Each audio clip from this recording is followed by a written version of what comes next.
வணக்கம் தமிழ் மக்களே, இன்னையோட சினிமா அப்டேட்களை பார்க்கலாம் வாங்க. கவுண்டமணி யோகி பாபு நடிப்பில் உருவாகி வரும் ஒத்த ஓட்டு முத்தையா பட ஷூட்டிங் நிறைவடைந்தது.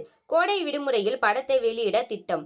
இங்கிலாந்தில் நடைபெற்ற பாஃப்டா திரைப்பட விருது விழாவில் 7 விருதுகளை அள்ளி குவித்துள்ளது கிறிஸ்டோபர் நோலனின் ஓப்பன்ஹைமர் திரைப்படம். சிறந்த திரைப்படம், சிறந்த இயக்குனர், சிறந்த நடிகர், சிறந்த துணை நடிகர், சிறந்த ஒளிப்பதிவு, சிறந்த படத்தொகுப்பு மற்றும் சிறந்த பின்னணி இசை ஆகிய பிரிவுகளில் விருது வென்றுள்ளது.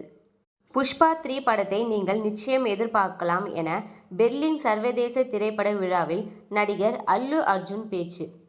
சன் பிக்சர்ஸ் தயாரிப்பில் தனுஷ் இயக்கி நடிக்கும் புதிய படத்திற்கு ராயன் என பெயரிடப்பட்டுள்ளது. இப்படத்திற்கு இசைப்புயல் ஏ.ஆர். ரஹ்மான் இசையமைக்கிறார். காளிதாஸ் மற்றும் சந்தீப் கிஷன் உள்ளிட்டோர் இணைந்து நடிக்க உள்ள இத்திரைப்படம் இந்த ஆண்டே வெளியாகும் என பட நிறுவனம் அறிவிப்பு. விஜய் ஆண்டனி, மிருனாளினி உள்ளிட்டோர் நடிக்கும் ரோமியோ படத்தின் முதல் பாடலான செல்லக்கிளி வரும் 21ஆம் தேதி வெளியாகும் என படக்குழு அறிவிப்பு. சிகப்பு நிற ஆடையில் கலக்கும் சமந்தாவின் வைரலான லேட்டஸ்ட் கிளிக். வெங்கட் பிரபு இயக்கத்தில் தளபதி விஜய், பிரசாந்த், மோகன், ஸ்னேகா, லைலா, பிரபுதேவா, அஜ்மல் உள்ளிட்ட பலரும் நடித்து வரும் கோட் படத்தின் படப்பிடிப்பு நடந்து வரும் நிலையில், இளம் வயது விஜயின் தங்கையாக பிரபல ஒளிப்பதிவாளர் மணிகண்டனின் மகள் அபியுக்தா மணிகண்டன் என்பவர் நடிக்கிறாராம்.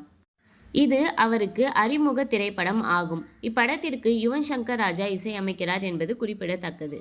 இது போன்ற சினிமா அப்டேட்களை ஷார்ட் அண்ட் ஸ்வீட்டாக தெரிஞ்சுக்க மறக்காம எங்கள் சேனலை சப்ஸ்கிரைப் பண்ணுங்க. தேங்க்யூ ஃப்ரெண்ட்ஸ், பாய்.